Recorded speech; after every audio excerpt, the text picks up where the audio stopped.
Imagine this. You wake up to a calm sunrise, yet inside your head, a battle has already started. Thoughts crash into each other before you even leave the bed. One thought begs you to stay safe under the covers. Another orders you to be perfect today. A softer voice whispers a cruel lie. Nothing you do will ever be good enough. Birds sing outside, but inside, your mind is counting losses. You reach for your phone to quiet the noise. Instead, the screen fires new shots, people showing off their wins, news that the world is ending, ads telling you even your cereal needs improvement. Your heart speeds up. Who is attacking you? The phone, the world, or the part of your mind that wears your face like a mask? Here is the strange truth.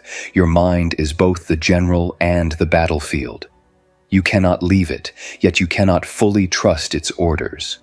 How do you fight an enemy that has your fingerprints? How do you make peace with a voice that claims to be you? And in a culture that makes money from your attention, who wins every time this inner war grows louder? Think about the rare moments you feel calm, lost in music, laughing with a friend. Even then, a hidden saboteur sets a timer. The song ends, the friend leaves, and silence returns. The trenches reappear. Was the happiness real or just a break before the next wave of doubt? Memories throw bombs from the past, worries fire into the future, and both holes swallow the fragile present. Ask yourself, if the human mind is the peak of evolution, why does it hurt its owner so often? Why would a brain smart enough to study stars spend evenings replaying shame that never happened? Why in the safest time in history do so many people feel anxious? Maybe the mind tools made for survival now aim at us because there are no wild beasts left to fight. Notice how the enemy changes through the day. At dawn, it is laziness. Stay in bed, it's pointless. By noon, it is perfectionism, work harder or you will fail. At night, it becomes fear. None of this matters. Good luck sleeping. The flags change, but the damage stays. Your clarity, your courage, your love. Yet under every burst of fear, something small glows. Call it conscience, soul, or stubborn hope. It looks at the wreckage and wonders, what if this war is not a mistake but a signal? What if the conflict is a flare saying that something important is missing? If that is true, trying to silence the guns is the wrong mission. Maybe we must trace each bullet back to its maker. So where is the factory? Who designs the thought weapons you turn on yourself? Old childhood messages? Cultural ads? DNA? Or an old idea that taught people to hate their own shadows? The clues hide beneath the chatter, in a maze built by philosophers, psychologists, and prophets. Your next move is not to grab stronger weapons. It is to walk into that maze and map the roots of the fight. Only then can you choose to disarm, make peace, or even recruit your inner demons as allies. Breathe. Listen to the quiet after the last mental blast and step into those winding halls of history and spirit, because deep in the shadows waits the real enemy and the first key to winning the war inside your mind. Walk with me into the dark hallway beneath the battlefield. The air is thick with old echoes, words spoken to you when you were too young to fight back. Words you still hear even when the speakers are long gone. They form the first layer of the hidden problem, early messages that sounded like truth because they came from big voices. Be quiet, be good, don't fail, make us proud. A child's brain stores those rules as survival codes. Years later you call them my personality, but they are really ancient orders, still flashing red. Next comes the brain's own wiring. Long ago, your ancestors had to spot danger fast or be eaten. The brain became a watchdog that barks at every shadow. The watchdog never learned the difference between a tiger and a late email, between a real threat and a rude emoji. It fires the same fear signal. Carl Jung said, "The most frightening monsters live inside us because they once kept us alive." The watchdog is useful. but only if you know when to tell it, quiet. If not, it will keep you awake, growling at phantoms all night. Culture adds another layer. Aldous Huxley warned that the future would not chain us by force. It would seduce us with pleasure. He saw a world where people trade depth for distraction and call it freedom. Look around, endless shows, endless scrolls, endless sales. The system runs on your divided attention. If you feel restless, you will buy noise to fill the gap. The marketplace needs your mind unsettled, so it whispers new fears about your body, your status, your breakfast. Each fear is a hook that reels you back to the screen. Now step into philosophy's chamber. Arthur Schopenhauer believed life is full of craving that can never be satisfied. He called desire a blind force that pushes us forward but never rests. Friedrich Nietzsche answered with a challenge. Turn that craving into power. Refuse comfort, he said, and shape your own meaning. But that command is heavy. Jean-Paul Sartre added another burden. Absolute freedom means absolute responsibility. If nothing outside decides your path, every choice is yours alone. The mind, already tired, now must carry the weight of its own destiny. Jung gives the conflict a face, the shadow. The shadow is every trait you deny. Anger, envy, wild desire, raw talent. You push these parts into hiding to look good, yet they do not die. They march underground, plotting. When they break out, you call it sabotage, the sudden rage, the binge, the cruel joke you didn't mean. The war inside is often a fight against the very parts that could make you whole. Viktor Frankl, who survived the camps of World War II, saw another side.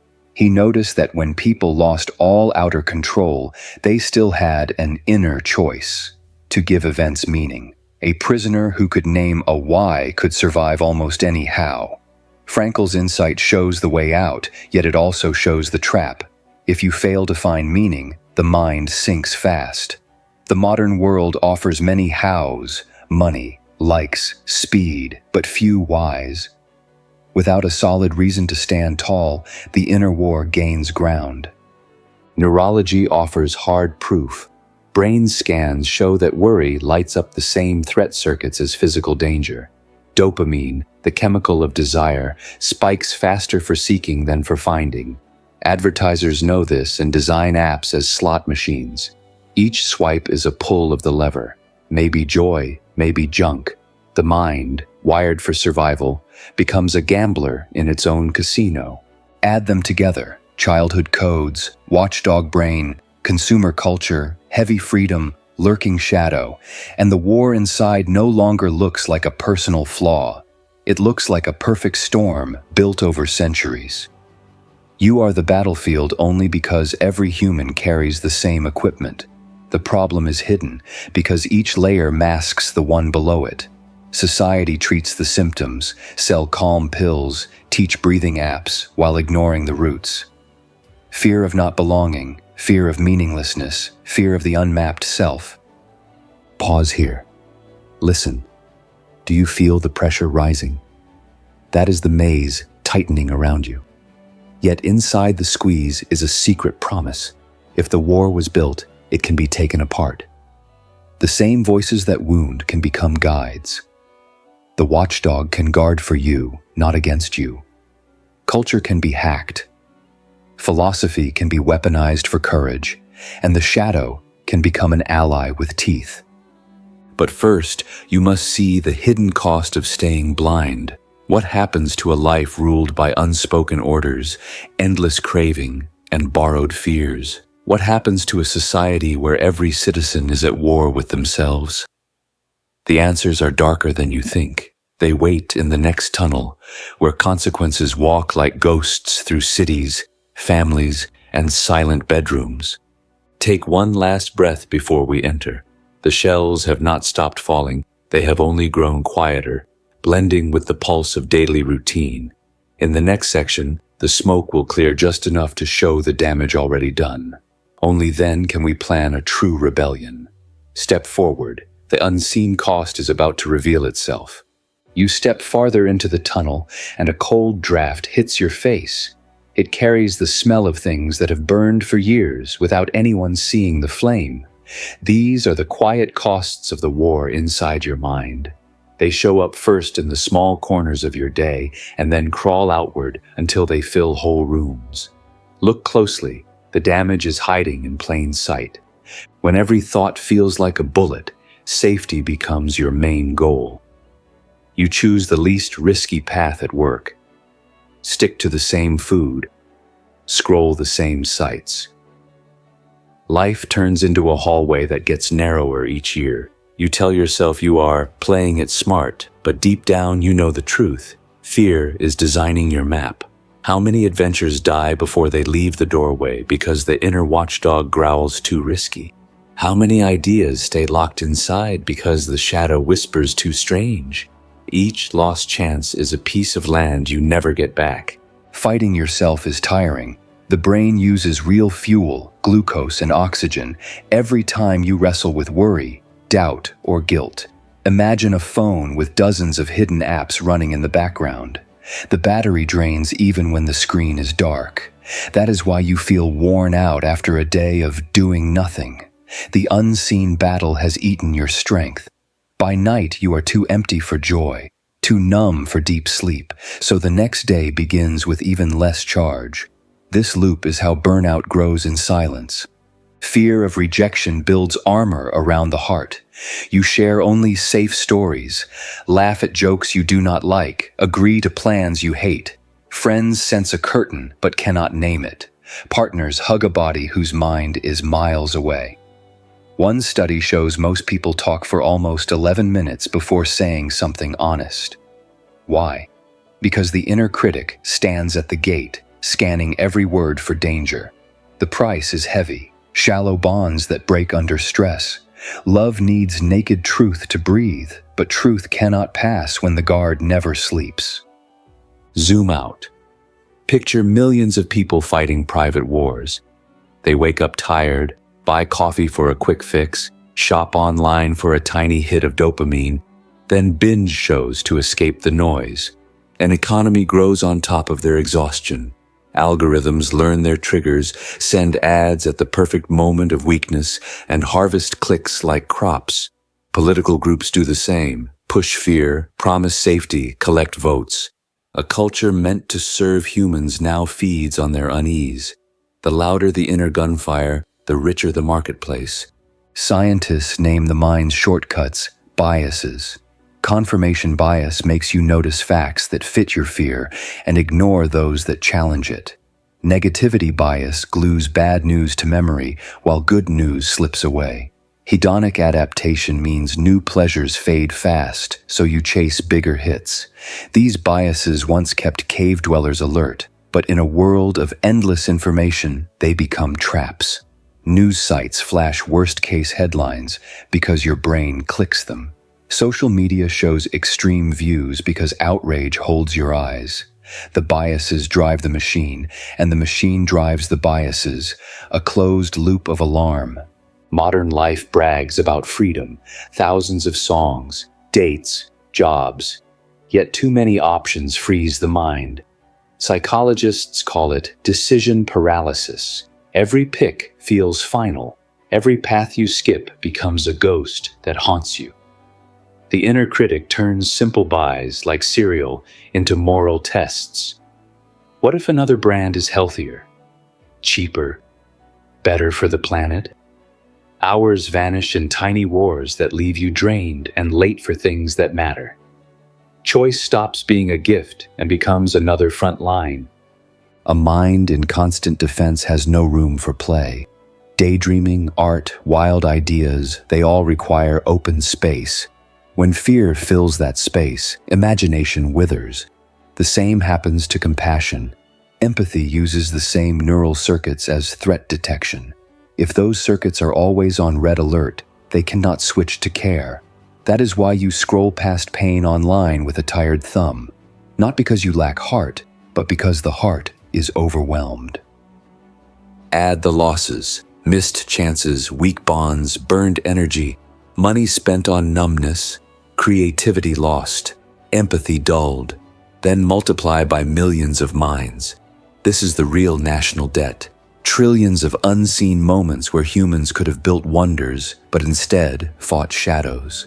The bill arrives as climate inaction, empty art, shallow leaders, and kids who learn to swipe before they learn to read feelings.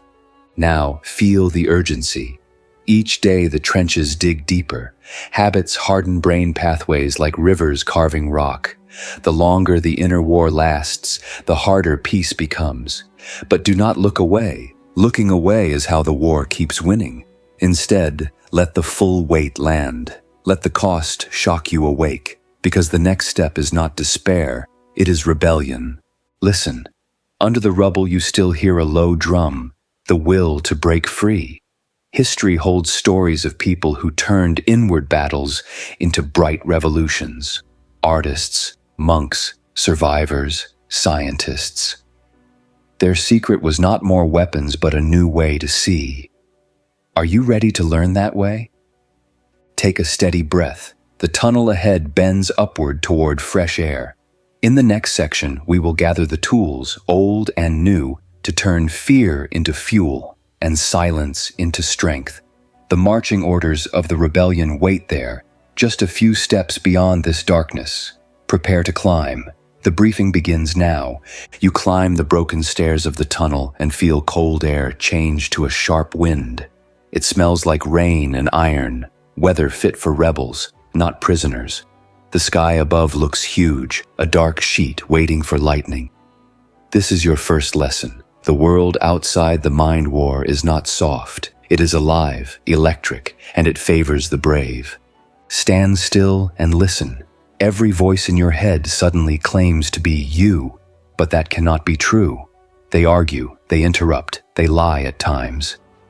So give them names. Call the harsh one Sergeant Should, the anxious one Captain What If, the lazy one Private Later. By naming them, you turn fog into shapes you can face.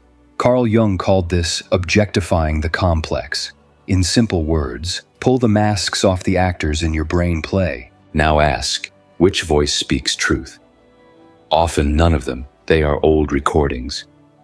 The rebel's first power is choice, choosing which voice to feed. A thought unseen is a master, a thought seen is a tool.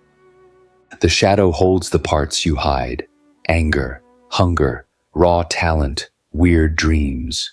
Most people tighten the lock, rebels invite the shadow to tea. Sit with it, journal, draw, move your body hard and fast. Let the hidden energy speak. You will learn it is not poison, but power.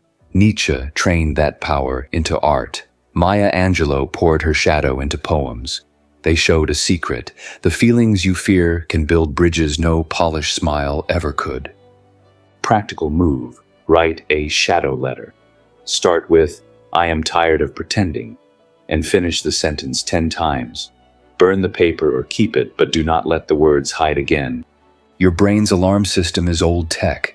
It rings even when toast burns. Thank it for past service, then give it new orders.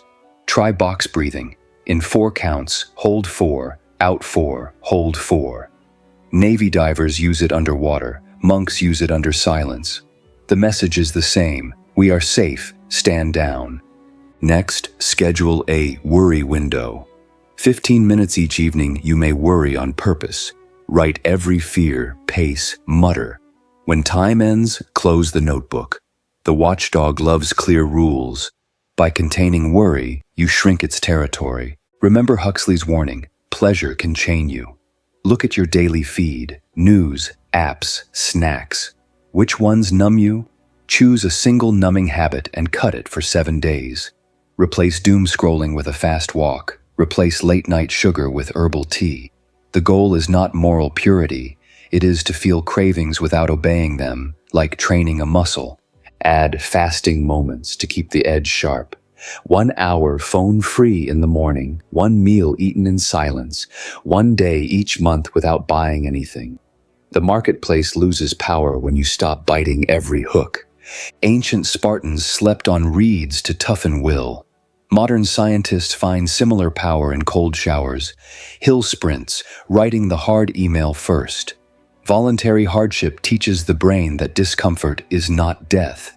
Each small test lowers the alarm for bigger trials. Pick one daily micro-challenge. Finish your shower cold for 30 seconds. Climb stairs instead of the lift. Speak an honest sentence when silence feels safer. Each act is a flag planted on inner ground. A rebel without purpose is just noise. Viktor Frankl watched men survive horror because they had a reason.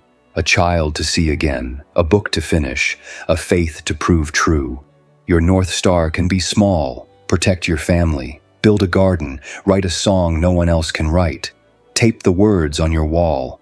When inner gunfire starts, ask, does this thought serve the star? If not, let it pass like smoke. The mind war grows in secrecy.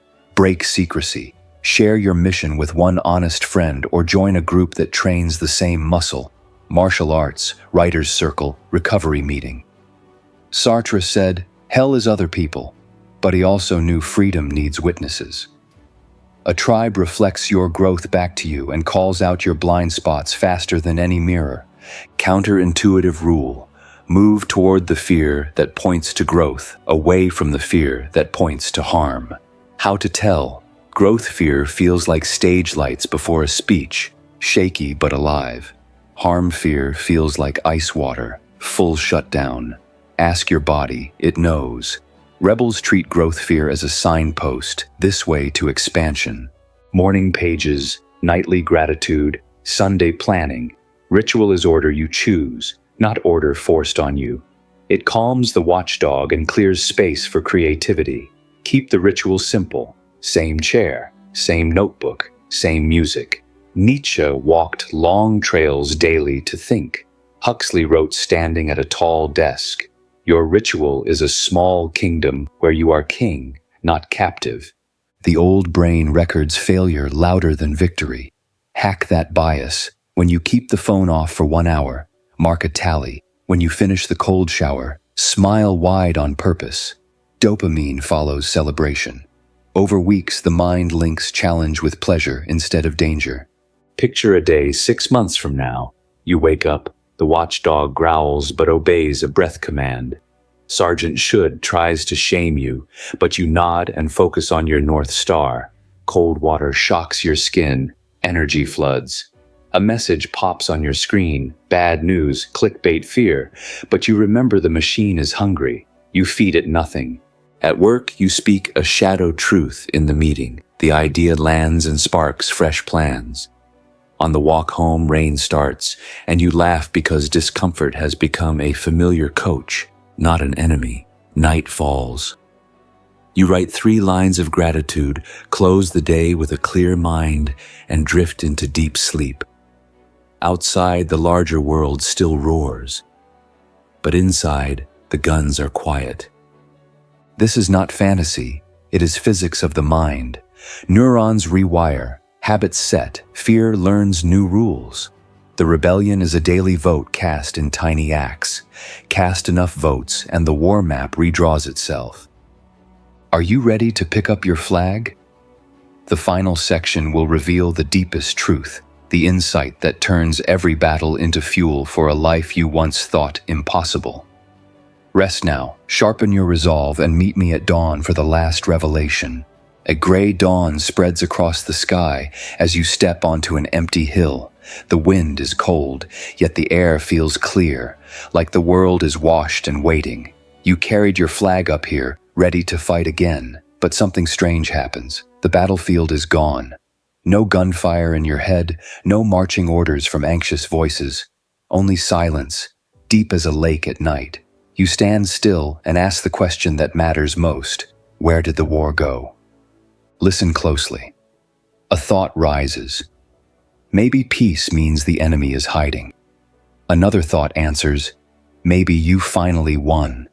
Yet a third voice, soft, almost playful, whispers a different idea. What if there never was an enemy? The words feel absurd. You remember years of inner conflict, long nights of fear, but the whisper will not leave. It presses a single, simple fact into your mind. All battles happen inside awareness, but awareness itself is never hurt. Look back at every memory of pain. Each moment was a storm of thoughts, emotions, body signals. Yet something watched the storm, the way a mountain watches weather. That watcher, pure awareness, never changed. It saw panic, shame, longing, and let them pass like clouds. You call those clouds me, but the mountain stays unnamed. The ultimate truth is not that you must win the war. The truth is that you are not the war. You are the sky that holds it. Ask yourself, when you say, I am angry, who is the I? The angry feeling appears, burns, fades. Another feeling takes its place. A silent witness sees all of it. If anger were truly you, it would stay forever. But it does not. The witness remains. Carl Jung hinted at this when he spoke of the self greater than ego. Eastern sages named it consciousness, spirit, clear mind. Modern neuroscience calls it meta-awareness. Names differ. The reality is one. Now feel the shift. All the tools you learned, box breathing, shadow work, voluntary hardship, are still useful. But they are no longer weapons against a foe. They are exercises that help you remember the witness. When fear rises, you breathe and watch it. When shadow speaks, you listen and learn. Nothing to crush, nothing to exile. The mind's voices become actors on a stage, and you sit in the front row, curious instead of terrified. Does this mean life is easy? Storms will come. Loved ones will hurt, bodies will age, the world will break your plans. Yet even in heartbreak, the witness stands untouched, a quiet center. From that center, you act with a new power. Choice without panic. You choose words with care. You choose work that feeds your North Star.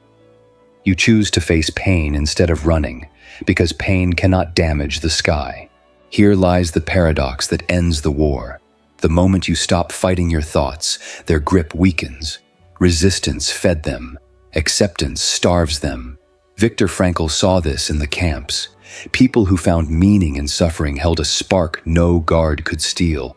The spark was awareness turned toward purpose. When you know you are the sky, you can let storms water seeds of service, art, love. You are free to care because fear of destruction fades. Picture yourself walking down the hill into ordinary streets. The noise of traffic, screens, and sales still roars. But now you hear it as weather, passing through awareness. You act where you can help, vote, protest, hug, build, and release what you cannot hold. The marketplace tries its old tricks. You feel the hook, smile, and let it pass. Friends notice a calm in your eyes. Strangers feel safe near you. Your shadow, once a monster, now stands at your side as raw energy for creativity and bold speech. Before you leave the hill, one last question. If I am the sky, what is death? The mind answers with images of endings, blank space, grief. Let those images float. The sky has seen stars born and die for billions of years, yet space remains. In the same way, awareness may hold the body's last breath and still be. No proof can be offered, only a hint felt in deep silence, a peace that smiles at endings the way it smiles at dawn. Believe it or not, the choice is yours. The war cannot force you either way. Walk on now. The world needs people who are not at war with themselves, needs voices that speak from clear sky, hands that build from steady ground, hearts unafraid of shadow. Each step you take in awareness is a signal to others. You can be free too. They may ask your secret. You can share the practices, the science, the poems. But the shortest answer is also the hardest to grasp. I stopped believing I was the storm. The hill fades behind you, yet the silence travels with you. A portable dawn. Every breath is a return to the witness. Every choice is a chance to paint the day in new colors. Will you forget sometimes? Yes, clouds will thicken, thunder will distract. When that happens, pause, look up, feel the vast space inside, and remember, the sky never left. So end the war by seeing through it. Guard the mind, train the body, serve your North Star, but do it all from the calm that no fear can touch. Let this realization settle in your bones like warm light. Close your eyes for a moment, feel the quiet center, and step forward. The world you enter is the same, yet completely new, because you see it from the place that cannot be broken. The flag you raise now is not for battle. It is for awareness. Let it fly high, so other warriors can lay their weapons down and remember they too are the sky.